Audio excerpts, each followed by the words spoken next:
दिसायला इतकं टेस्टी दिसतंय ना, तोंडाला पाणी सुटतंय. आपल्यात सुटतंय तर मुलांचं काय होत असेल? तर माझ्या मुलाला ना पालक बिलकुल आवडत नाही आणि पालक ना खूप चांगली असते आणि हिवाळ्यात ना खूप सारी पालक बाजारात पण येते आणि खाल्ली पण पाहिजे. मी त्याला नेहमी सांगत राहते, पण तो माझं ऐकतच नाही. म्हणून ना मी त्याला काही ना काही पालकाचं बनवून देत राहते. पाहू शकता अशा प्रकारे मी इतकी टेस्टी रेसिपी बनवली आहे ना, त्याला कळलंसुद्धा नाही. मी म्हटलं ग्रीन कलर टाकला आहे, त्याला कळलंसुद्धा नाही याच्यामध्ये पालक आहे. तुमचेही मुलं जर पालक खात नसतील किंवा पालेभाज्या खात नसतील, त्यांना ही रेसिपी नक्की बनवून द्या. इतकी टेस्टी लागते ना आणि कळणारसुद्धा नाही ह्याच्यामध्ये पालक आहे. तर पाहू शकता इथे मस्त अशी पालक मी निवडून घेतलेली आहे आणि आपल्याला पूर्ण पानं घ्यायचे आहेत आणि थोडेसे देठ असेल तरी चालेल. जास्त देठ असे म्हणजे काढून टाकू नका, देठही चांगलेच असतात. तर अशा प्रकारे स्वच्छ पालक निवडून घ्यायचे, धुवून घ्यायची आहे आणि त्याच्यानंतर ना आपल्याला उकडून घ्यायचे हे पालक. तर पाहू शकताय गॅसवर कढईमध्ये मी पाणी ठेवलं होतं आणि त्या पाण्यामध्ये आपल्याला हे पालक टाकायचे आहे. पालक टाकून 5 मिनटं पालक छान उकडून घ्यायची आहे. पाहू शकता पालक मस्त उकडली आहे. मी गॅस बंद केलेला आहे. आता ही पालक ना आपल्याला मिक्सरच्या भांड्यात काढून घ्यायची. पूर्ण पाणी अशा प्रकारे काढून घ्यायचं आपल्याला पालकमधलं आणि मिक्सरच्या भांड्यात ती पालक आपल्याला टाकून घ्यायची आहे. त्याच्यानंतर थोडा वेळ थांबूयात, पालक थंड होऊ देऊयात. त्याच्यानंतर मी आता अद्रकचा तुकडा टाकणार आहे पालकमध्ये आणि 3 ते 4 लसणाच्या पाकळ्या टाकून घेणार आहे आणि मिक्सरला छान फिरवून घेणार आहे. तर तिकडे मिक्सरला मी फिरवून घेतलं आहे. त्याच्यानंतर एका मोठ्या बाऊलमध्ये मी 1.5 वाटी गव्हाचं पीठ घेतलेलं आहे. तुम्हाला किती बनवायचं आहे त्याच्यानुसार गव्हाचं पीठ कमी जास्त करू शकता.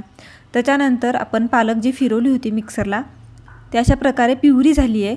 ते आता आपल्याला ह्या पिठामध्ये टाकून घ्यायचं आहे. गव्हाचं पीठ आहे हे. तर आता सगळं जी प्युरी पालकची आहे ती ना मी सगळी पिठामध्ये टाकून घेतलेली आहे. त्याच्यानंतर थोडंसं मिक्सरच्या भांड्याला लागूनच राहतं म्हणून मी पाणी टाकलेलं आहे आणि अजून मिक्स करून छान मिक्सरचं भांडं धुवून ह्याच्यामध्ये पाणी टाकलेलं आहे. जास्त नका घालू, नाही तर पीठ कमी होऊन जाईल आणि पाणी जास्त होऊन जाईल. त्याच्यानंतर चवीप्रमाणे मीठ घालायचं आहे आणि हे पीठ छान मळून घ्यायचं आहे. तर हलक्या हाताने मळती आहे. तर मी पालकमध्ये मिरची वगैरे टाकली नाही आहे. तुम्ही मोठ्यांसाठी बनवत असाल तर मिरची एक टाकली तरी काहीच हरकत नाही, वाटून जातं. मी लहान मुलांसाठी बनवते म्हणून मी ते मिरची नाही घातलेली. आता आपल्याला हे पीठ मळून घ्यायचं आहे. तुम्हाला वाटत असेल थोडं पातळ असेल तर थोडंसं अजून गव्हाचं पीठ टाकून छान असा घट्ट आपल्याला गोळा बनवून घ्यायचा आहे. तर पाहू शकताय मी छान असा घट्ट गोळा मळून घेतलेला आहे आणि थोडंसं पीठ मला लागलं म्हणून मी अगदी थोडंसं चमचाभर पीठ टाकलेलं आहे, कारण हाताला खूप चिकटत होतं म्हणून, आणि छान मिक्स करून घेतलेलं आहे. तर पाहू शकताय मस्त असा गोळा झालेला आहे. आता ह्या गोळ्याला आपल्याला 10 ते 15 मिनटं रेस्ट करायला ठेवायचं आहे, म्हणजे पीठ छान आपलं मऊ होईल. आता झाकण ठेवायचं आहे 10 ते 15 मिनटासाठी. ह्या पिठाला साईडला ठेवूयात. तोपर्यंत आपल्याला छान मसाला तयार करून घ्यायचा आहे. मस्त स्टफिंग तयार करायचं आहे एकदम चटपटीत असं. आता ह्याला मी साईडला ठेवते. त्याच्यानंतर इथे मी ना एका पातेल्यामध्ये गोबी असते ना, फ्लावर, ते फ्लावर आणि गाजर उकडायला घातले. पाहू शकता इथे उकडायला ठेवलेला आहे आणि छान उकडते. आणि इकडे बटाटासुद्धा मी 1.5 बटाटा किंवा 2 बटाटा घ्या, म्हणजे लहान लहान असतील तर तुमचे, तर 2 बटाटा घ्या आणि छान उकडून घ्या आणि त्याचं साल काढून आपल्याला घ्यायचं आहे. त्याच्यानंतर एक कढईमध्ये आपल्याला तेल टाकायचं आहे 1 चमचा आणि तेलामध्ये ना मी इथं दाखवायला विसरले, मी अर्धा चमचा ना जिरे टाकलेले आहेत आणि अर्धा चमचा आपल्याला इथे टाकायचा आहे धना. तर हे ना ओबडधोबड धना वाटून घेतलेला आहे मी. धन्याचं पूड नाही तर धना असाच ओबडधोबड वाटून घेतलेला आहे, ते टाकलेलं आहे. त्याच्यानंतर एक कांदा मी बारीक कापून घेतला होता, ते टाकलेला आहे. कांदा आपल्याला छान मऊ पडेपर्यंत परतवून घ्यायचा आहे. तर पाहू शकताय कांदा छान परतलेला आहे, एकदम छान असा मऊ पडलेला आहे. जास्त एक आपल्याला काळा वगैरे करायचा नाही आहे, नॉर्मल फक्त आपल्याला मऊ असा पडेल इतका कांदा परतवून घ्यायचा आहे. त्याच्यानंतर आता कांद्यामध्ये ना सुके मसाले टाकून घेऊयात. तर इथे 1 चमचा लाल तिखट टाकलेला आहे, तुम्ही कमी जास्त करू शकता. त्याच्यानंतर गरम मसाला अर्धा चमचा टाकून घ्यायचं, हळद टाकायचं अर्धा चमचा आणि धना पावडर टाकलेली आहे अर्धा चमचा. आता मिक्स करून घेऊयात. त्याच्यानंतर आपल्याला बटाटे उकडून जे मी बाजूला ठेवले होते ते टाकणार आहे आणि त्याच्यानंतर आपण गोबी आणि गाजर जे उकडलेले आहे ते सुद्धा मी टाकून घेणार आहे. तुम्ही बटाटा, गोबी, गाजर एकदाच उकडून घेऊ शकता, काहीच हरकत नाही. मी साईडला घेतलं होतं. एकदाच कुकरला लावून एक शिट्टी जरी मारून घेतली तरी ते सगळं छान उकडलं जातं। आता आपण छान मिक्स करून घेऊयात। तरी ते मॅशरने मॅश करून घेते बटाटा, गाजर आणि जे गोबी आहे ती छान मिक्स झाली पाहिजे आणि छान उकडल्या गेली आहे त्याच्यामुळे लगेच मिक्स होऊन जातं। आणि गाजरचा सीजन आहे, भरपूर सारे गाजर बाजारात येत आहेत, तर गाजरचे नवीन रेसिपी मी तुमच्यासोबत शेअर करणार आहे। त्याच्या आधी तुम्हाला माझ्या चॅनलला सबस्क्राइब करायचं आहे, कारण मी कोणती नवीन रेसिपी अपलोड केली तर तुम्हाला त्याचं पहिलं नोटिफिकेशन येईल आणि मी काय रेसिपी बनवली तुम्हाला पाहता येईल। तर नक्की माझ्या चॅनलला लाईक, शेअर आणि सबस्क्राइब करा। तर त्याच्यानंतर मी चवीप्रमाणे मीठ टाकलेलं आहे।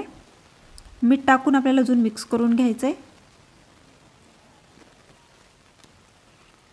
मीठ टाकून मिक्स करून घेतलेला आहे। आपला आता गॅस बंद करायचे आहे आणि मसाला तयार झालेला आहे। पाहू शकता एकदम चटपटीत मसाला आणि खूप टेस्ट लागतो हा मसाला। तर तुम्हाला जर पराठे जरी बनवायचे असेल तर अशा प्रकारे मसाला बनवून तुम्ही पराठे बनवून देऊ शकता मुलांना। त्याच्यानंतर पीठला मी 10 ते 15 मिनिटं झाकून ठेवलं होतं, तोपर्यंत आपण तिकडे मसाला बनवून घेतला होता। तोपर्यंत हे पीठ छान भिजलंय, पाहू शकता किती मऊ झालेलं आहे। आता त्याच्यातला एक छोटासा गोळा मी घेणार आहे, हातावर अशा प्रकारे गोल करायचं आहे आपल्याला आणि गव्हाचं कोरडं पिठामध्ये बुडवून आपल्याला छान हे लाटून घ्यायचं आहे। आता ह्याला गव्हाच्या कोरड्या पिठामध्ये बुडवून घेते। आपल्या म्हणजे पोळपाटाला पण चिकटणार नाही आणि लाटण्याला पण चिकटणार नाही असं आपल्याला पीठ लावून घ्यायचं आहे आणि छान अशी मोठी चपाती ह्याची लाटून घ्यायची आहे। तर पाहू शकता पातळ अशी चपाती लाटायची आहे आपल्याला आणि मोठ्या साईजची चपाती लाटायची आहे। ही रेसिपी ना मी माझ्या मुलाला टिफिनला पण दिली होती, तर ना त्याला खूप आवडली, त्याला मित्राला पण त्याने दिली। तो म्हणत होता माझ्या फ्रेंडला पण खूप आवडली मम्मा ही रेसिपी, मला नेहमी देत जा, खूप छान टेस्टी लागते। तर मला पण खूप आनंद झाला, कारण आपण जेव्हा काही बनवतो आणि मुलांना ते आवडतं ना आपल्याला खूप आनंद होतो। तर माझा मुलगा मला नेहमीच अप्रिशिएट करत राहतो, मी काही बनवलं की त्याला देते, तो नेहमीच म्हणत राहतो मामा खूप छान झाले, खूप छान झाले। तर मलाही आवडतं त्याच्यासाठी नवीन नवीन ट्राय करायला। तर पाहू शकताय मस्त अशी मोठी चपाती मी लाटून घेतलेली आहे।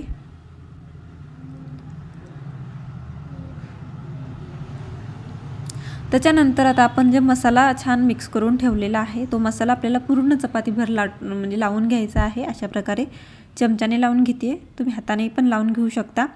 सगळीकडे आपल्याला सेम अशा प्रकारे कडने सुद्धा आपल्याला अशा प्रकारे लावून घ्यायचं आहे।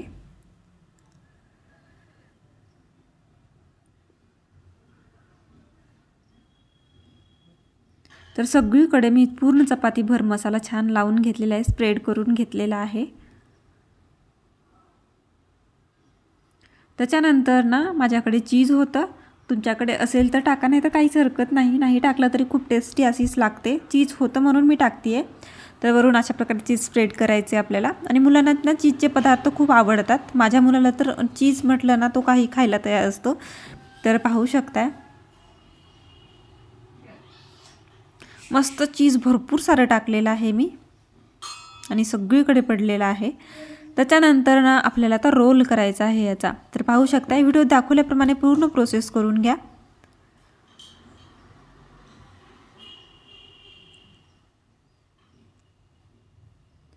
अशा प्रकारे एकदम असं घट्ट आपल्याला रोल बनवून घ्यायचा आहे, कुठेही निसटता कामा नये, अशा प्रकारे घट्ट रोल बनवायचा आहे। त्याच्यानंतर आता कट करायचा आहे ह्याला। तर आपल्याला अशा प्रकारे कट करून घ्यायचा आहे। सेम साईजमध्ये आपल्याला कट करायचा आहे।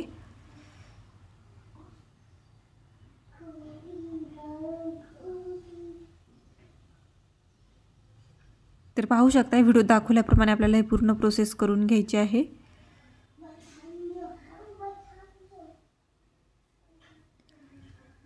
तर अशाच प्रकारे आपल्याला पूर्ण हे आता मी कट करून घेणार आहे। सेम साईजमध्ये आपल्याला कट करायचं आहे।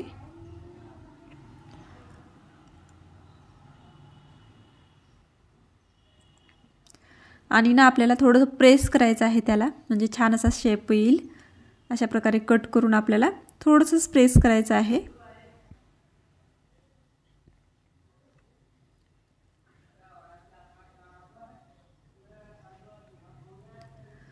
पाहू शकताय तुमचं ना चाकू झर पाहिजे, जर चाकूला धार नसेल ना तर पटकन कट होणार नाही, थोडंसं चिमल्या जातं अशा प्रकारे। तर आता आपल्याला मी हातावर कसं घेऊन दाखवते तसं प्रकारे आपल्याला प्रेस करायचं आहे आणि अशा प्रकारे सगळंच अशा प्रकारे आपल्याला प्रेस करायचं आहे। एक छान असा आकार तयार होतो, छान असा एकदम शेप तयार होतो।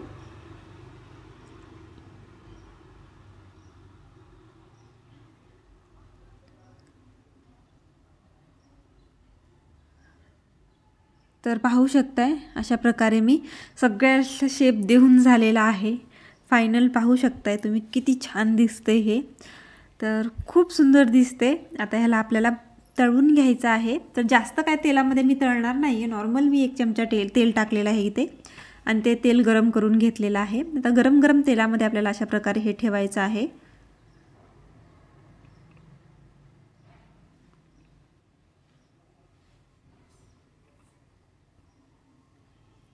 पाहू शकता आपल्याला सगळे अशा प्रकारे ठेवून घ्यायचे आहेत आणि दोन्ही साईडने आपल्याला कुरकुरीत असं हे तळून घ्यायचं आहे किंवा भाजून घ्यायचं आहे।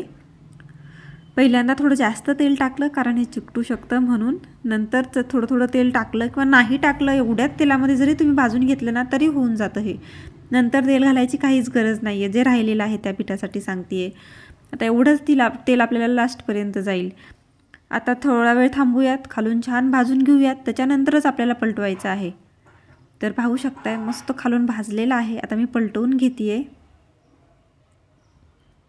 अशा प्रकारे आपल्याला दुसऱ्या साईडने पलटवून टाकायचं आहे आणि पाहू शकताय किती मस्त असा कलर आलेला आहे आणि खालून छान असं भाजलेला पण गेलेला आहे। आता मी पलटवून टाकते सगळेच। पाहू शकताय मी सगळे आता इथे पलटवून घेतलेले आहेत आणि मस्त असे तळलेले आहेत एका साईडने। दुसऱ्या साईडने सुद्धाच आपल्याला अशा प्रकारे छान तळून घ्यायचं आहे, एक छान कलर येईपर्यंत कुरकुरीत असा। तर खूप छान दिसत आहे हे। आता खालून तळून देऊयात, 4-5 मिनिट थांबूयात। मी गॅसची फ्लेम स्लो केलेली आहे, हाय गॅसवर नका करू, नाहीतर बाहेरचं छान भाजेल आणि आतमध्ये कच्चं राहील, म्हणून आपल्याला स्लो गॅसवर ही पूर्ण प्रोसेस करून घ्यायची आहे। पाहू शकताय आता मी अशा प्रकारे दुसऱ्या साईडने सुद्धा हे करून घेतलेलं आहे, भाजून घेतलेलं आहे। आता आपल्याला बाहेर काढून घ्यायचं आहे।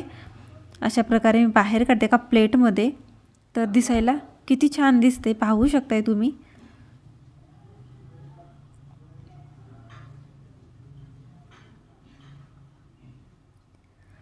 बिलकुल तेलकट होत नाहीत, एकदम छान असे कुरकुरीत होतात। तर अशाच प्रकारे जे राहिलेलं आहे ते सुद्धा मी बनवून घेतलेलं आहे। आता दुसरं तेल मी अजिबात टाकलेलं नाही आहे, ते राहिलेल्या तेलामध्येच मी अशा प्रकारे ठेवून घेतलेलं आहे हे। अशाच प्रकारे आपल्याला हे सगळीकडे ठेवायचं आहे, तसाच छान शेप देऊन घेतलेला आहे मी।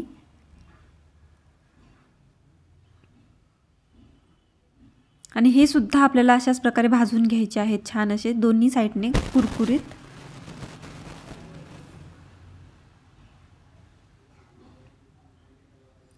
तर हे सुद्धा मी छान असे कुरकुरीत भाजून घेतलेले आहेत, पाहू शकताय तुम्ही।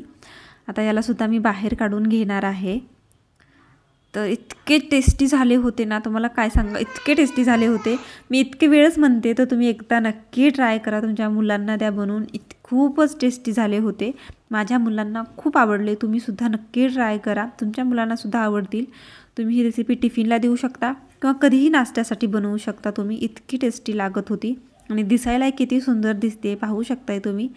तर नक्की ट्राय करा आणि व्हिडिओ कसा वाटला कमेंटमध्ये नक्की सांगा आणि तुमचं जर जे काही रिव्ह्यू असतील ते कमेंटमध्ये द्या।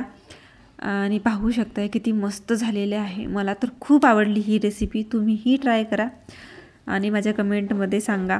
एकदम चीजी झाली होती आणि आतमध्ये सुद्धा इतकं कुरकुरीत झालं होतं ना, खूप छान झाली होती। नक्की ट्राय करा। व्हिडिओ कसा वाटला कमेंटमध्ये सांगा आणि कोणी नवीन असेल, पहिल्यांदाच माझे व्हिडिओ पाहत असेल, तर माझ्या चॅनलला लाईक, शेअर अँड सबस्क्राईब करायला विसरू नका। मी सकाळी माझ्या मुलांसाठी बनवली होती ही रेसिपी आणि त्यांच्या टिफिनला दिली होती। माझ्या मुलाला तर खूप आवडली आणि त्याला कळलंसुद्धा नाही की याच्यामध्ये पालक वगैरे टाकलेली आहे म्हणून। तर तुमच्या मुलांनासुद्धा कळणार नाही, तर नक्की ट्राय करा। मी ना टिफिन भरून माझ्या मुलाला दिली होती, त्याने पूर्ण फिनिश करून आणला होता टिफिन। तर पाहू शकताय किती मस्त झालेली आहे। तुम्हाला जर कुठे बाहेर जायचं असेल, काही न्यायचं असेल नवीन काही, तर तुम्ही ही रेसिपी नक्की बनवून न्या. प्रवासामध्ये खायला एक नंबर रेसिपी आहे. तर नक्की ट्राय करा. व्हिडिओ कसा वाटला कमेंटमध्ये सांगा आणि ही रेसिपी ट्राय केल्यानंतर रिव्ह्यू द्या. आणि प्लीज माझ्या चॅनलला लाईक, शेअर आणि सबस्क्राईब करा. Bye bye.